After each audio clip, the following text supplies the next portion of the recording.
pulangkan 4 bayi. Yo ono bapak, yo ono ibu tapi gak gelem digawa mulai. Karena itu kan mulai keluar negeri lek wis duwe bojo ojo gampang dibuka no barangmu itu. 4 anak loh. Kalian pernah dengar ini enggak? Kalian pernah tahu ini enggak? Enggak.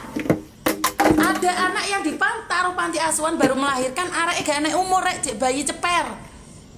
Di musim dingin ditaruh di depan panti asuhan. Iya, kalau kalian anak dalam, kalian punya majikan, kalian nitipnya baik-baik, kalian rawat. Saya tidak komen Anda yang anaknya kalian jaga. Aku orang ngurusi anakmu.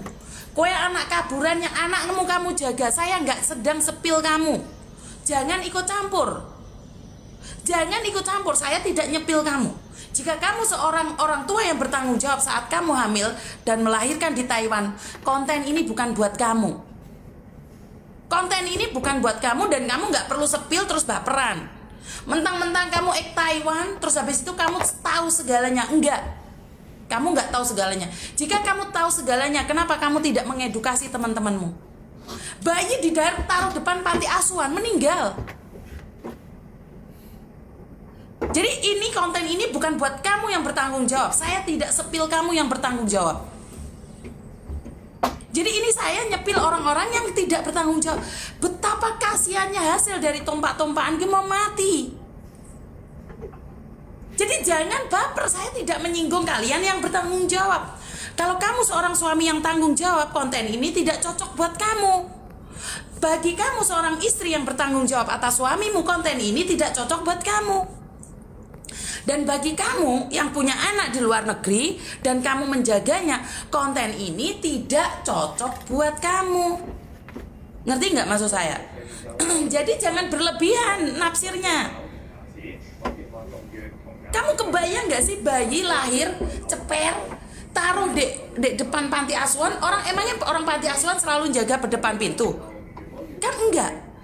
Anak di depan pintu kedinginan dibuka-buka wes kaku rek. Otak dipakai. Jadi like kamu nggak ngelakoni, udah diem di situ. Konten ini bukan buat kamu. Saya mengingatkan, kamu ate kawino tapi bojomu sing ning Indonesia itu mau gaya apa? Selalu ngomong kenapa Yuni mengontenkan anak-anak bayi apa-apa. Hei, saya itu bukan yang pertama. Saya itu bukan yang pertama. Ada konten lebih parah lagi, tumpak-tumpakan raine lo ketok video callan di up di media sosial. Kalian nggak heboh? Kalau saya rai lo nggak ada. Mana rai? Suara yo nggak ono. Sing teleponan arek Indramayu, sing dituduh arek Solo. Yo netizen ki mau. Saya nggak menampilkan wajah loh. Sing melakoni arek Sidoarjo, sing tertuduh arek Kalimantan. Karena suara mereka sama. Paham nggak maksud saya? Tetapi jika kamu nggak melakukan, santai saja. Jika kamu menjawabnya dengan membalas VT saya, tetanggamu akan melihat bahwa kamu itu sedang tersindir. Lalu apa mboten? Wong kamu yang melakukan tumpak-tumpakan, kamu malah nantang. Ya akhirnya dirujak. Lah wong penggaweamu ki live karo ngiclik. Dan kamu berbicara tentang bayi-bayi itu. Ya ora pantes no, anakmu masih bayi le. Berapa banyak orang yang kamu bantu kamu tompai? Ayo, ngaku wo. Berapa orang yang kamu bantu dengan alasan bantu, tapi kamu tompai? Nggak akan bisa kamu melenting lebih tinggi. Kontenmu nggak akan bisa dapat uang. Kenapa? Doa orang-orang yang kamu tompai dengan cara kamu ngasih minuman keras ke mereka, itu tembus langit dan bumi. Kui mau wong wedok sih mau tompai, jangan dikira kita nggak tahu gitu loh. Kamu sebagai laki-laki yang gagah berani berbicara di media sosial, seolah-olah kamu itu memiliki segalanya, tetapi seorang perempuan cantik dan molek datang ke kamu, dan tiba-tiba kamu nikmatin tubuhnya, kamu ambil uangnya. Nggak gitu konsepnya.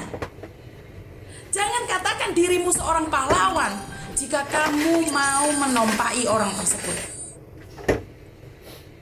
Kamu kira nggak speak up? Kamu kira saya nggak tahu?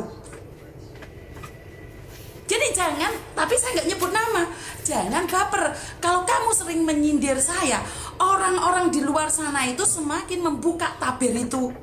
Saya nggak pernah nyenggol kamu sama sekali. Sama sekali. Jadi jangan dibilang bahwa kamu itu membantu seseorang, tetapi jika itu adalah perempuan cantik molek, kamu ombeni, kamu lebokno hotel, masih minta uang. Biadab kamu itu. Aturanmu nggak ada, jangan dibilang. Nggak ada yang tahu, mata kita melihat, batin kita menangis. Jadi buat perempuan-perempuan ini, itu sudah terjadi pada kalian. Saya tidak bisa ngomong apapun. Dan saya harap berdoalah biar Tuhan memberikan pengampunan. Kalau kamu nggak merasa, ya juga usah tersinggung, nggak usah sepil saya gitu loh. Terus berbicara tentang uang donasi. Uang donasi itu untuk pemulangan jenazah, itu lebih banyak uang kita sendiri yang keluar. Contohnya Ibu Peri, Mbok Cikra, Elena, Sincu, Gatot Kaca, Jaya, dan yang lainnya. Kita itu, kalau kita tidak bisa mendapatkan uang donasi dari teman-teman, kita ngeluarin uang kita sendiri. Uang kita kumpulin. Paham nggak maksud saya? Kita ngumpulin uang sendiri. Uang donasi kok pas kurang le.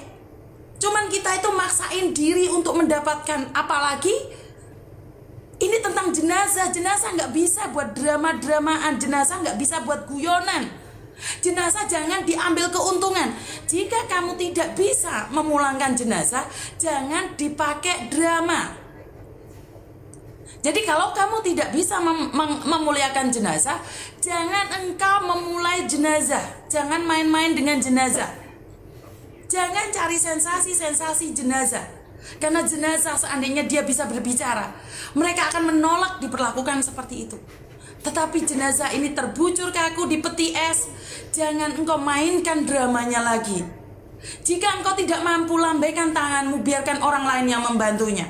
Jangan memaksakan dirimu. Jadi kalau kamu sebagai orang oknum, kalau bertentangan dengan saya, kalian tuh kenapa sih maki-makinya hebat-hebat terus nyuruh orang-orang untuk menghina saya? Hadapi saya secara pribadi. Saya selama membantu orang itu kebanyakan uang saya yang keluar. Termasuk uangnya Ibu Peri.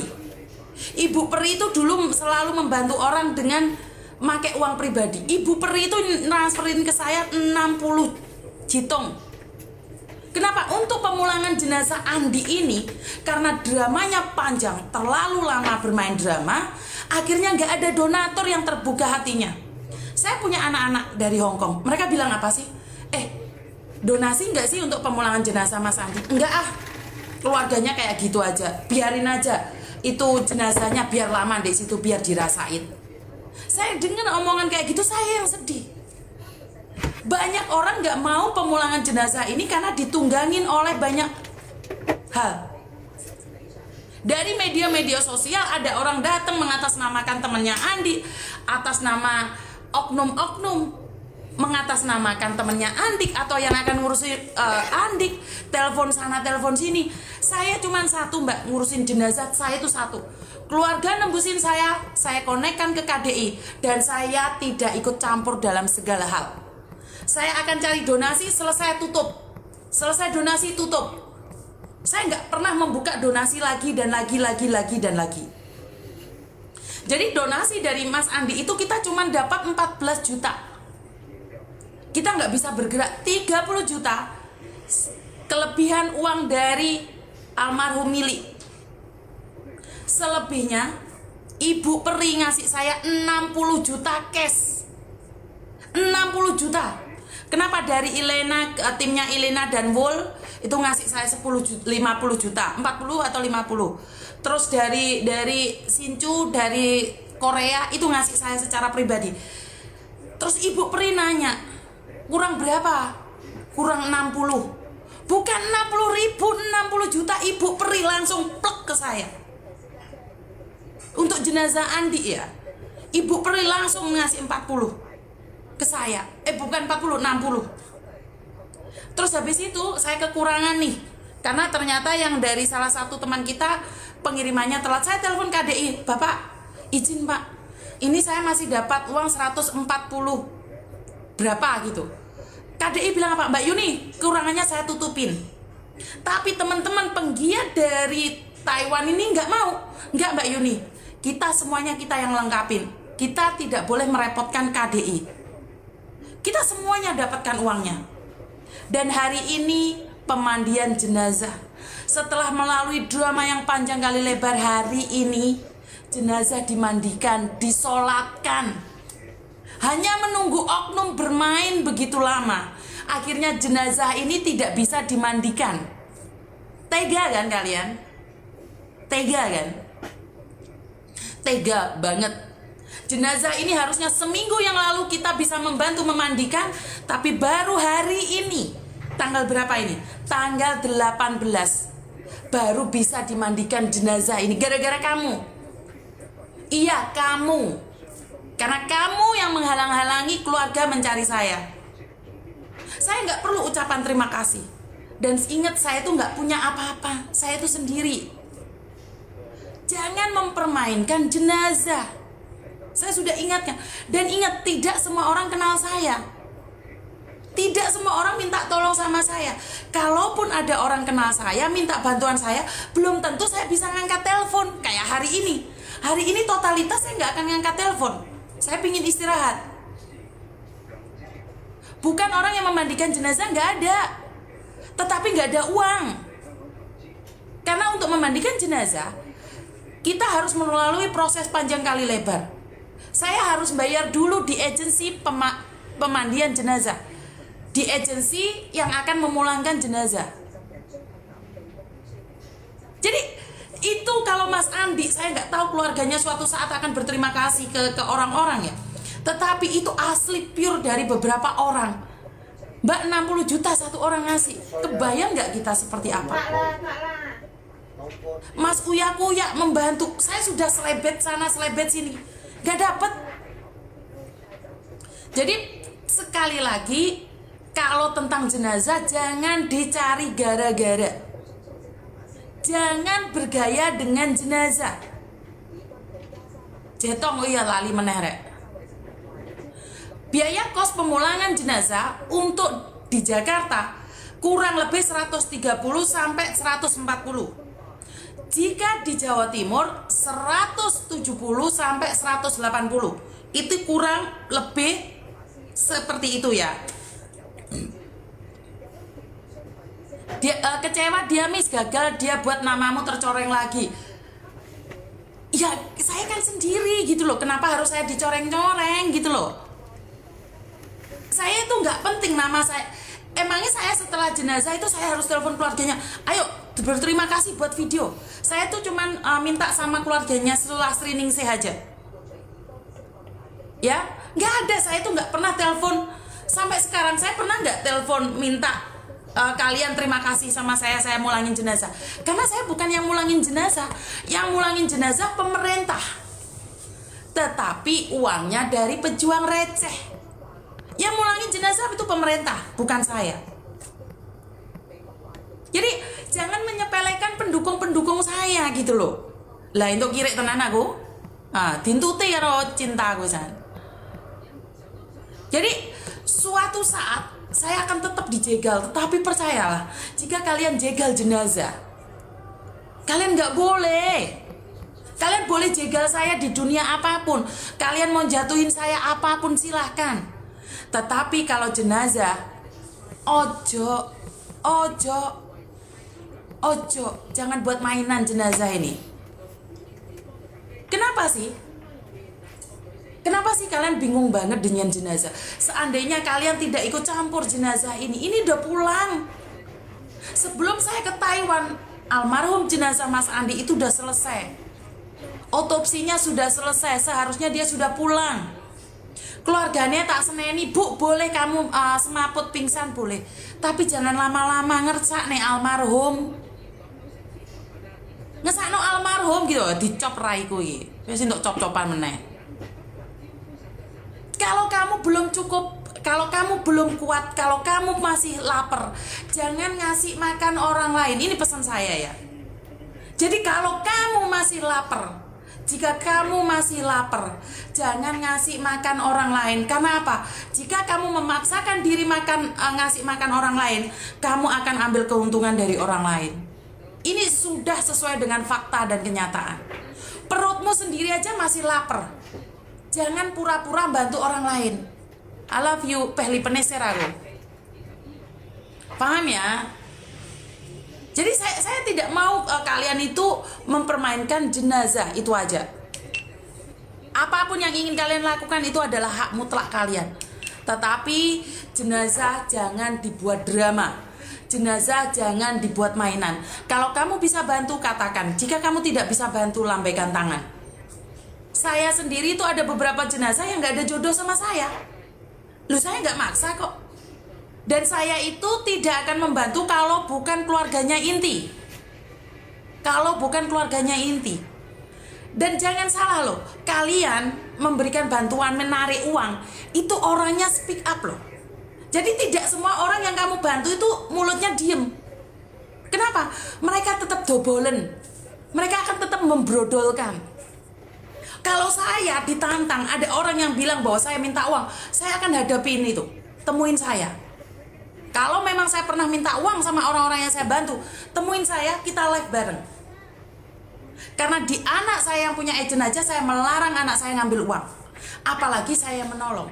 Tetapi jika kalian nggak berani debat secara online, maunya debat secara privat, ya nggak mau lah.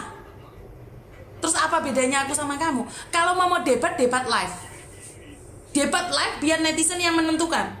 Apakah benar kamu tidak meminta uang administrasi? Apakah benar kamu tidak meminta uang ecek-ecek, esek-esek? Ya biar netizen yang menentukan. Kalau saya nggak mau debat secara pribadi gini. Ngapa uang aku gak ada urusan pribadi sama dirimu? Jadi saya itu hanya ingin bilang satu hal. Satu hal. Jika kamu belum bisa membantu orang lain, jangan ngerecoki orang lain. Karena kalian butuh biaya administrasi, sementara saya nggak butuh biaya administrasi. Saya ngurusin apapun itu, saya nggak butuh administrasi. Karena saya itu wong cengoh, aku kira ngerti caranya membuat administrasi, koordinasi, dan kontaminasi. Aku ra paham. Sing saya paham, duit-duit tak kirim noge jenazah, saya kasih tahu KDI, selesai. Aku tidak perlu rapat-rapat, koordinasi, dan informasi, kantorisasi, membludakisasi, mengasih-ngasih, aku nggak paham. Jadi saya nggak butuh koordinasi itu saya nggak butuh. Nah, sementara kalian adalah berbicara dengan bahasa yang lembut ya. Jadi seperti ini ya Ibu ya. Untuk sebuah pemulangan jenazah itu kita membutuhkan sebuah koordinasi yang dimana harus ada materialisasi. Setelah materialisasi apa? Bangunan. Apa ya? Nggak ngerti lah. Dan kita harus berkomunikasi secara langsung baik dari pihak pemerintah atau